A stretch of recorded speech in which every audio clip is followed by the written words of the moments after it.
أعوذ بالله من الشيطان الرجيم بسم الله الرحمن الرحيم وإن كان رجل يورث كلالة أم امرأة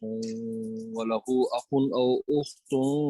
فلكل واحد منهما السدس فإن كانوا أكثر من ذلك فهم شركاء في الثلث من بعد وصية يوصى بها أو دين غير مضار وصية من الله والله عليم حليم تلك حدود الله ومن يطع الله ورسوله يدخله جنات تجري من تحتها الأنهار خالدين فيها ذلك الفوز العظيم ومن يعص الله ورسوله وتعد حدوده يدخله نارا خالدا فيها وله عذاب مهين صدق اللہ مولانا العظیم۔ یہاں پر کلالہ کی میراث کا بیان ہے۔ کلالہ کو لغوی معنی کل سے ہے، کل کا معنی سست ہونا۔ کلالہ سے مراد وہ مرد یا عورت ہے مرنے والا جس کے نہ ماں باپ ہوتے ہیں، دادا ہوتا ہے، اور نہ اس کی اولاد ہوتی، یعنی اوپر اور نیچے کا کوئی رشتہ نہیں اس کا ہوتا، اولاد نہیں ہے، اس طرح باپ دادا وغیرہ نہیں،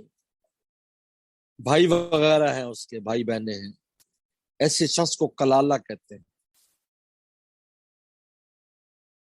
تو کلالہ جو ہے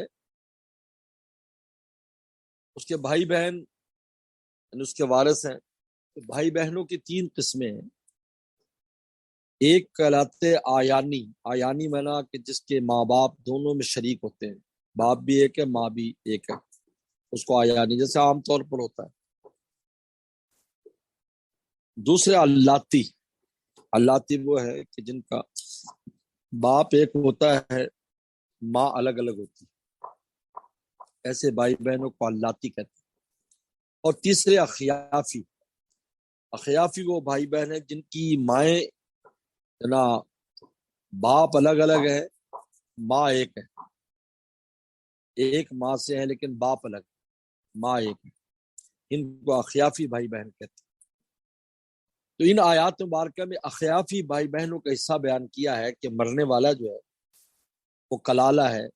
مرد ہے یا عورت ہے، اور اس کی اخیافی بھائی بہن ہے، ان کو کیا میراث ملے گی اس کا بیان ہے۔ اور آگے جا کر سورت کے آخر میں اللاتی اور آیانی بھائی بہنوں کا میراث کا ذکر آئے گا۔ وہ انکان رجل، اگر ایسا آدمی یورث کلالہ جس کی وراثت بطور کلالہ کے، یعنی اس کا باپ بھی نہیں، اس کی اولاد بھی نہیں، امینۃ یا عورت ہے، ایسی عورت ہے یا ایسا مرد ہے کہ جو بطور کلالہ کے، یعنی جس کا باپ بیٹا نہیں، وَلَوْ أَخٌ أَوْ أُخْتٌ، اس کا ایک بھائی یا ایک بہن اخیافی، فَلِكُلِّ وَاحِدٍ مِّنْهُمُ السُّدُسُ، تو ہر ایک کو چھٹا حصہ ملے، یعنی اگر ایک بھائی ہے اس کو بھی چھٹا، ایک بہن اس کو بھی چھٹا ملے۔ فَإِنْ كَانُوا أَكْثَرَ مِنْ ذَلِكَ، اگر ایک سے زائد ہوں، 2 بھائی بہن ہیں، 3 بھائی بہن ہیں، 4 ہیں، 5 ہیں، فَهُمْ شُرَكَاءُ فِي الثُّلُثِ، تو یہ سارے کے سارے شریک ہوں گے ثلث میں، یعنی کل مال کے تہائی میں یہ سارے بھائی بہن شامل ہوں گے۔ لیکن یہ عجیب بات ہے، یہ واحد جگہ ہے جہاں مذکر مؤنث کو برابر حصہ ملے۔ اخیافی بھائی بہنوں کو جو حصہ ملتا ہے ان میں بھائی بہنوں کا ڈبل سنگل کے حساب نہیں ہوتا، بلکہ وہاں پر سب کو برابر ملے۔ جو بھی جیسے تہائی میں شریک ہے تو اس کو تہائی کو ان سب بھائی بہنوں پر برابر تقسیم کر دے۔ لِلذَّكَرِ مِثْلُ حَظِّ الْأُنثَيَيْنِ یہاں نہیں چلے گا، اخیافی بھائی بہنوں، بس یہ یہاں پر ایک استثناء ہے جس کو قرآن نے بیان کیا، فَهُمْ شُرَكَاءُ فِي الثُّلُثِ، کہ یہ 2 یا 2 سے زیادہ بھائی بہن ہیں اس مرنے والے کلالہ کے، اور اخیافی ہیں یعنی ماں شریک ہے، باپ الگ ہے، تم شرکاء فی الثلث، تو یہ تہائی کے اندر شریک ہوں گے، برابر برابر شریک ہوں گے۔ آگے وہی دو چیز میں بات وسیع یوسا بیاد او دین، کہ وصیت کے بعد جو کی جائے او دین یا قرض کے بعد۔ یہاں پر ایک چھوٹا سا سوال ہے کہ ترتیب کے اعتبار سے تجہیز و تکفین کے بعد دین کا ذکر ہے اور اس کے بعد وصیت کا نمبر ہے، لیکن آپ نے دیکھا پچھلی آیات مبارکہ میں یہاں پر بھی کہ پہلے وصیت کا بیان ہے پھر دین کا ہے۔ حضرت علی کرم اللہ وجہ فرمایا کرتے تھے کہ قرآن کی آیت میں تو اگرچہ وصیت پہلے دین بعد میں، لیکن رسول اللہ صلی اللہ علیہ وسلم نے دین کو مقدم کیا تھا وصیت سے۔ لیکن دراصل اس کے اندر قرآن مجید کے ہر اس میں ایک حکمت ہوتی ہے، کیونکہ دین جو ہوتا ہے وہ تو مطالبہ کرنے والے موجود ہوتے ہیں، وہ لیتے ہیں اس سے، بتاتے ہیں بھی ہمیں قرضہ دو، ہمارا تمہارے والد یا جو بھی فوت ہوا اس پر قرضہ ہمارا ہے، یہ ہمارے ثبوت ہے۔ لیکن وصیت تو مرنے والا موت سے پہلے کرتا ہے، یہ پیچھلے والے جو ورثہ ہوتے ہیں اکثر وصیت پر عمل نہیں کرتے۔ اس کی تاکید کے لیے اس کو مقدم کیا ہے کہ بھائی یہ بہت اہم ہے کہ وصیت پر عمل کیا جائے، یعنی کہ اس کو ویسے چھوڑ دی جائے، لہذا 1/3 وصیت پر 1/3 پہ عمل کیا جائے۔ اس لیے یا یوسا بحاق کو مقدم کیا ہے دین سے، کیونکہ دین تو مطالبے والے ہیں، لیکن وصیت میں تو وہ بیچارہ مطالبہ نہیں کر جس کے لیے وصیت کی، وہاں تو وارثوں پر ہے کہ وہ دے۔ ایک بات، دوسری بات ہے کہ کسی وارث کے لیے وصیت نہیں ہوتی، لا وصیت لوارث، حدیث میں آتا ہے کسی وارث کے لیے کوئی وصیت نہیں۔ اگر وارث کے لیے وصیت کرے گا وہ باطل ہو جاتی ہے، کیونکہ اس کو میراث میں مل رہا ہے۔ غیر مضار، اس میں کوئی ضرر پہنچانا نہ ہو، غیر مضار یعنی وصیت میں اور دین میں ضرر نہ ہو۔ کیا مطلب؟ وصیت اس طرح کر دیتا ہے تاکہ وارثوں کا حصہ کم ہو جائے، ایک ہوتا ہے وصیت اللہ کے لیے کرنا، واقعی اس کا مقصد ہے کہ میں کچھ صدقہ جاریہ اپنے لیے چھوڑ جاؤں، لیکن ایک ہوتا ہے اس کا مقصد اس لیے وصیت کرنا ہے، نیکی کر رہا ہے تاکہ وارثوں کو حصہ کم ملے، ان کو محروم کرنا چاہتا ہے۔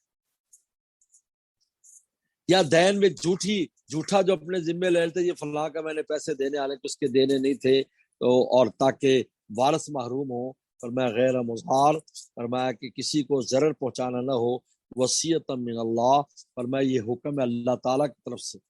اللہ علیم حلیم، اللہ علیم بھی ہے، سب جانتے ہیں تم کیا کر رہے ہو، حلیم ہے، اگر اب سزا نہیں دیں گے اس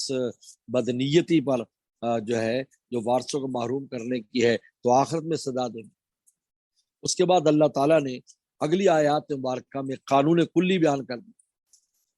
کہ یہ جو کچھ بیان ہوا ہے یہ اللہ کی حدود ہے، اللہ کے